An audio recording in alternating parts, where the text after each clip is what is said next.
Halo semuanya, halo semua teman-teman administrator muda Indonesia. Kembali lagi kita di podcastnya Hima AP. Kali ini segmen acaranya akan lebih spesial. Karena apa? Karena ini KTH atau kupas tuntas habis suatu topik, yang mana topik ini akan sangat-sangat relate dengan kehidupan anak-anak prodi ilmu administrasi publik. Nah, tentunya kali ini saya nggak akan sendirian untuk bahas topik-topik terkait IAP sendiri. Kali ini saya ditemani oleh Ibu Ira Patriani yang merupakan ketua jurusan ilmu administrasi. Nah, di mana selain jadi ketua jurusan, Ibu juga selaku dosen yang sangat aktif mengajar di prodi IAP sendiri salah satunya.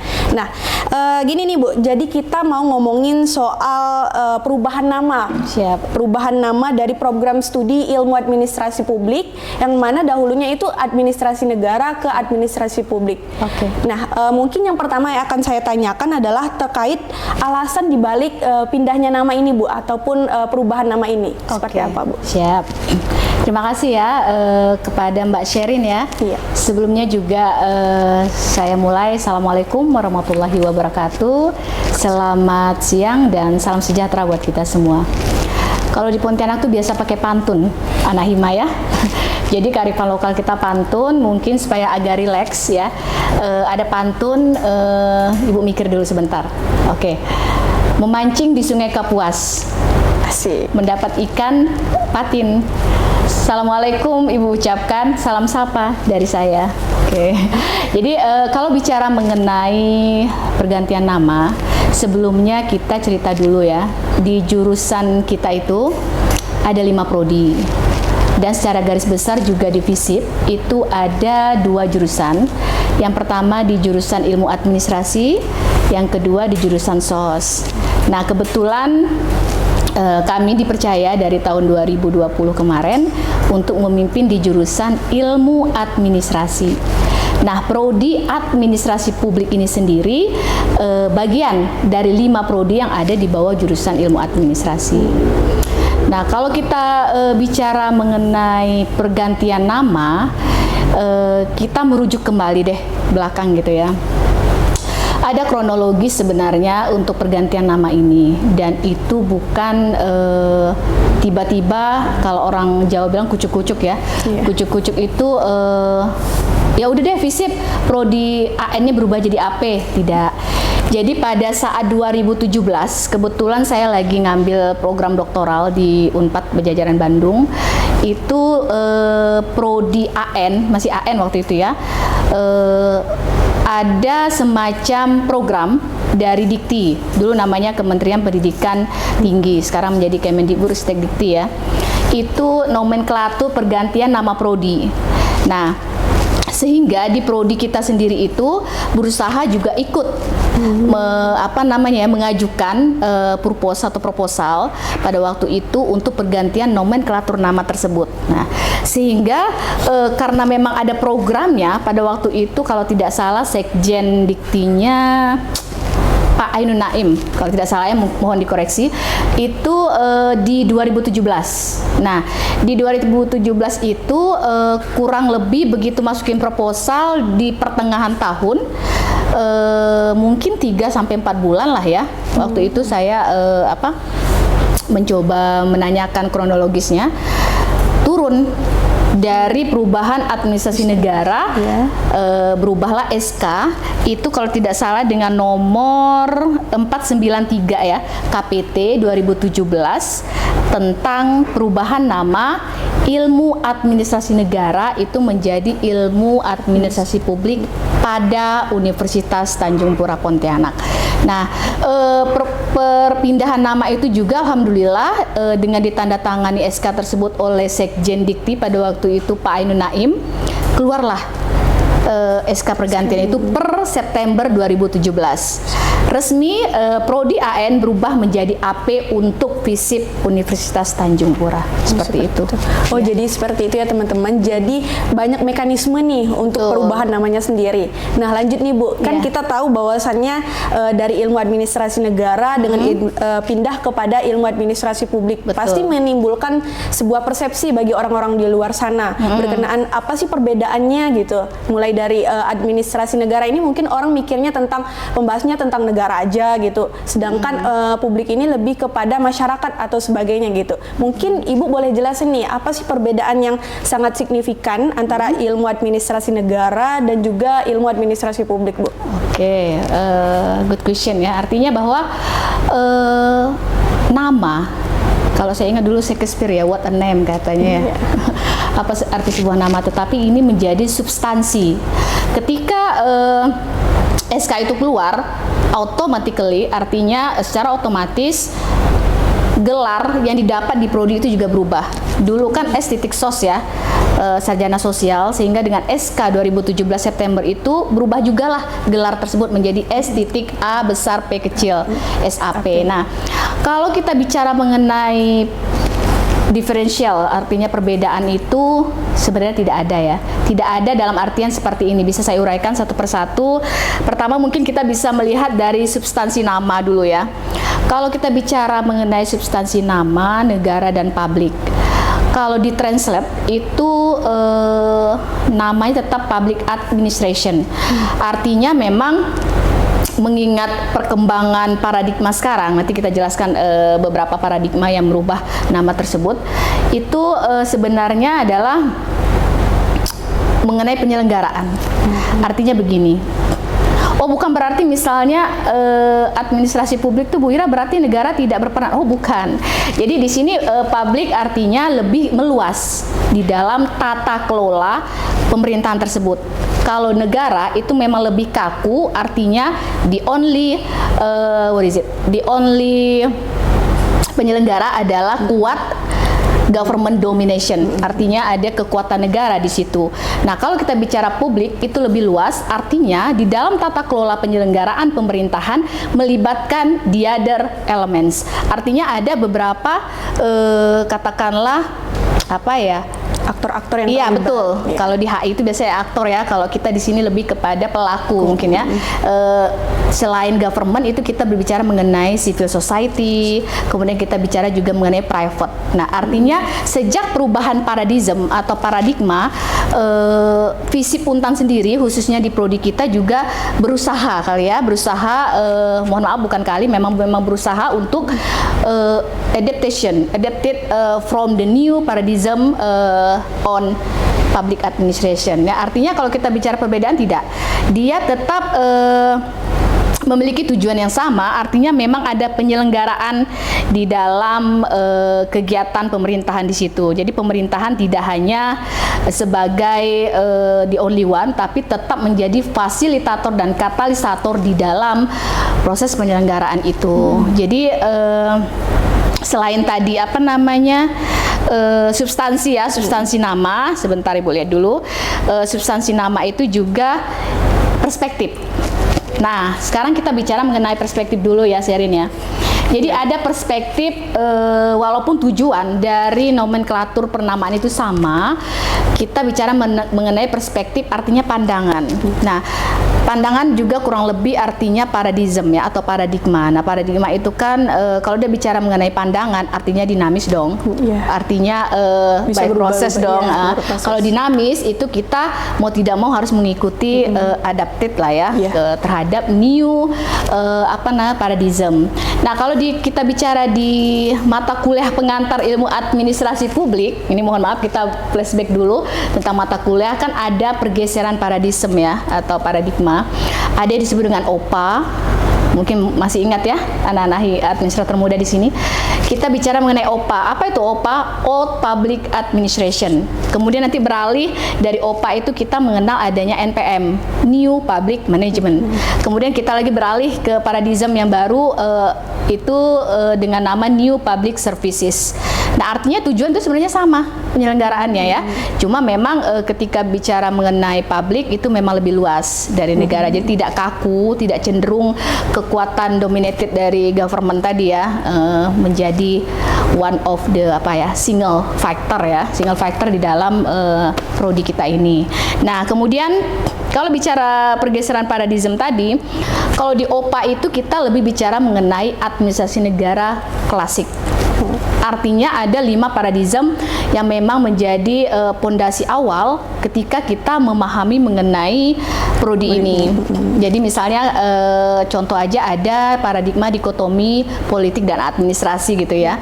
Kemudian prinsip-prinsip manajemen atau administrasi, kemudian AP sebagai ilmu politik, kemudian AP juga sebagai ilmu AP, kemudian AP itu sendiri sebagai AP. Nah, beriring perubahan tadi masuk era milenium itu mulai new public management. Nah, publik ini mulai dikenal gitu ya. Dan disponsori, bukan sponsori ya, yang dikenalkan oleh Fredrickson pada waktu itu memang ada beberapa hal yang berkaitan dengan publik. Jadi publik sebagai customer, publik sebagai rational chooser, publik sebagai representative, publik sebagai kelompok kepentingan atau grup interest group, kemudian public as a citizen atau negara. Nah, artinya kita FISIP berusahalah untuk mengadaptasi hal tersebut sehingga memang di era sekarang apalagi kita mengenal bukan hanya government, saya ulangi lagi tadi, tapi ada istilah governance di luar dari penyelenggaraan yang menjadi kekuatan atau dominasi dari pemerintah, tapi ada di luar pemerintah elemen civil society dan private tersebut. Seperti itu. Oke, menarik juga ya, ternyata ada beberapa hal signifikan yang membedakan berkaitan dengan substansi dan juga isinya sendiri gitu. Nah, mungkin kita lanjut ke pertanyaan berikutnya nih, Bu. Kan ada beberapa universitas yang udah menjalankan ataupun merubah nama prodi ini. Salah satunya kayak di FISIP merubah dari administrasi negara ke administrasi publik. Dan juga ada beberapa universitas yang masih pakai gunain nama lama gitu, Bu. Apakah ini ada pengaruh juga, Bu, terhadap perguruan tinggi semacam itu, Bu? Oke. Kalau melihat pengaruh ini, pengaruh dalam artian apa ini? Keilmuan atau pengaruh perspektif atau gimana? Pengaruh keilmuan, Bu. Ilmuan ya. Pertanyaannya susah-susah gampang juga ya, atau gampang-gampang susah ya. Artinya mungkin tergantung dari perspektif lagi. Jadi kalau kita kembali kepada zaman saya kuliah dulu ya, saya cerita dulu nih. Zaman saya kuliah masih pakai negara, administrasi negara. Jadi walaupun memang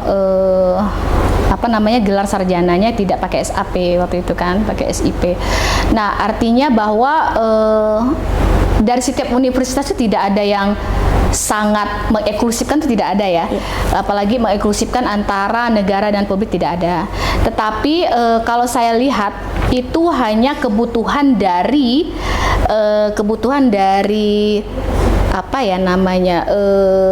perkembangan. Nah, kebutuhan dari perkembangan setiap lembaga atau universitas yang memiliki prodi ANAP. Tapi sepanjang ini saya lihat untuk penerimaan pegawai misal atau CPNS, negara pasti garis miring publik. Termasuklah Asosiasi Ilmu Administrasi Publik garis miring negara atau IAPA. Nah, artinya itu tidak membedakan, tapi tergantung dari kebutuhan per lembaga. Artinya begini, itu bisa juga kita see on itu maksudnya melihat di kurikulum. Kalau kita mungkin lebih kepada misal ada TPG, artinya kita mengubah pabrik tadi kan, kemudian kurikulum kita ada beberapa mata kuliah kita misalnya birokrasi publik ya seperti itu. Nah, artinya itu juga tergantung dari kebutuhan lah dari lembaga yang bisa dilihat dari kurikulum. Tapi untuk pembedaan tidak ada, hanya tergantung dari needs atau kebutuhan lembaga terkait melihat dari kan ini luas nih ya, prodi administrasi negara atau publik ini luas.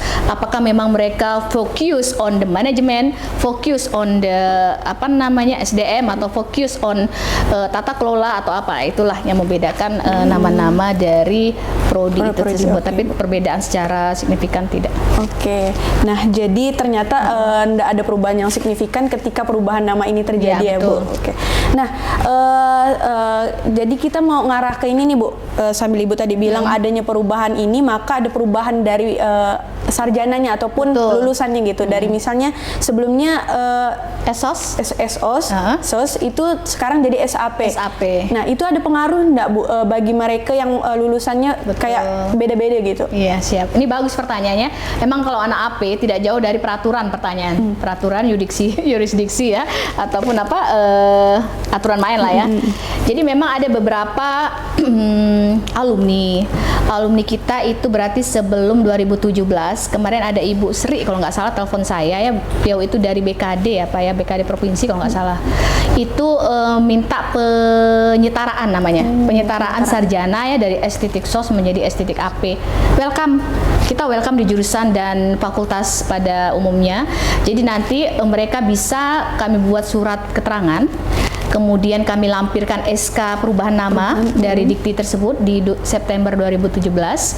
Kemudian ijazah mereka yang SOS itu dilampirkan saja seperti itu. Jadi mereka bisa penyetaraan menjadi SAP dengan dokumen atau berkas yang kami sediakan, dan itu bisa diambil di jurusan dan di kearsipan fakultas kita. Jadi tidak ada kesulitan ya, Bu, antara karena perubahan sebelumnya dengan ada perubahan sekarang. Tidak. Oh, Yang seperti penting itu. aktif aja untuk minta surat oke. pengantar dan SK perubahan serta dilampirkan ijazah dari estetik sosnya itu. Insya Allah fakultas akan cepat merespon. Kan good governance. Iya. Ya, good Responsif governance. ya. Responsif, Akuntabilitas, keadilan dan openness serta efektif dan efisien nilai-nilai yang ada. Pembahasan yang menarik nih, Bu, mulai dari perubahan nama, pengaruh dan lain sebagainya. Jadi kita bisa nangkap juga buat teman-teman di rumah bahwasannya nggak ada masalah nih dengan perubahan ini, karena perubahan ini menyesuaikan dengan kebutuhan zaman, dimana kita nggak bahas tentang hal-hal kaku, tetapi juga hal-hal yang memang berkaitan dan juga sangat penting tentunya, kayak masyarakat atau civil society, juga private sector dan juga pemerintah yang sebagai fasilisatornya. Iya. Nah, sebelum kita menutup perbincangan kasus-kasus ataupun diskusi kali ini nih, Bu, Siap. mungkin Ibu boleh sampaikan nih pesan dan kesan untuk teman-teman ataupun calon maba yang mau milih prodi ini sebagai pilihan di perguruan tinggi. Siap. As always ya, seperti biasa ketika kita bicara prodi sebenarnya pertama AP ini menang. Menang kenapa? Menang bukan berarti jadi jawara yang seperti apa gitu ya Mbak Sherin. Pertama menang kita ini dari seluruh prodi terlama. Dari prodi yang ada di jurusan IA terlama, terbanyak ya. Kemudian SDM pengajar, dosen-dosen juga senior dan doktor hampir 80%. Kemudian mata kuliahnya juga sudah adapted. Kemudian di AP ini juga yang pasti saya lihat himpunan mahasiswanya dari dulu itu bergeliat. Dan Aktif gitu ya. aktif dan rata-rata anak-anaknya juga atau mahasiswanya juga banyak berkarya di luar, saya lihat kan. Kemudian kurikulum, saya ingatkan juga mungkin maba yang sekarang 2021-2022 ya Gazal, itu akan mengalami yang namanya MBKM. Apa tuh, Bu, MBKM? Merdeka Belajar Kampus Merdeka. Oh, iya. Ya, jadi artinya ada 8 aspek yang mungkin di AP sendiri itu sudah dikembangkan. Di antaranya KKN, ya. Kemudian ada magang, kemudian ada proyek independen, ada proyek kemanusiaan, ada Indonesia Mengajar, kemudian ada apprentice, kemudian ada 8 ya. Ada kalau tidak salah kemanusiaan juga. Dan itu terbuka lebar. Jadi walaupun Anda becoming a student of public administration, tapi masih tetap bisa lintas untuk ke prodi lain dan universitas lain dengan adanya program MBKM ini. Dan kalau ada yang berminat, silakan konsul ke ketua prodi dan ketua jurusan untuk deep know ya, atau know deeply bagaimana sih program MBKM itu ke depan. Oke, baik. Dan ingat akreditasi kita A. Oke. Terima kasih. Ya. Oke, begitu ya teman-teman di rumah, teman-teman administrator muda di Indonesia ataupun kalian berada dimanapun, bahwasannya perubahan nama dan juga kita lihat dari data yang ada bahwasannya di FISIP sendiri, khususnya di Untan, itu dari data statistik yang mengatakan bahwasannya peminat dari prodi ini juga banyak. 2 tahun berturut-turut loh teman-teman, dari program studi lainnya seperti itu. Jadi sebuah pencapaian juga bahwasannya prodi ini lebih dikenal lagi di luar sana seperti itu. Nah, maka dari itu kita dapat 2 poinnya nih. Yang pertama dari perubahan dari ilmu administrasi publiknya sendiri, dan juga apa sih pengaruhnya terhadap perguruan tinggi dan juga proses belajarnya seperti apa. Nah, mungkin itu saja Ibu. Terima kasih untuk kesempatannya udah mau diskusi sama saya sendiri. Oke. Nah, mungkin itu saja teman-teman. Kalau kalian punya pertanyaan, kalian bisa komen di bawah, dan mungkin bakal kita bahas selanjutnya di diskusi-diskusi berikutnya. Mungkin kita bisa undang Ibu lagi untuk bahas-bahas tentang programnya seperti apa dan lain sebagainya. Boleh komen di bawah. Terima kasih. Sekian. Wassalamualaikum warahmatullahi wabarakatuh.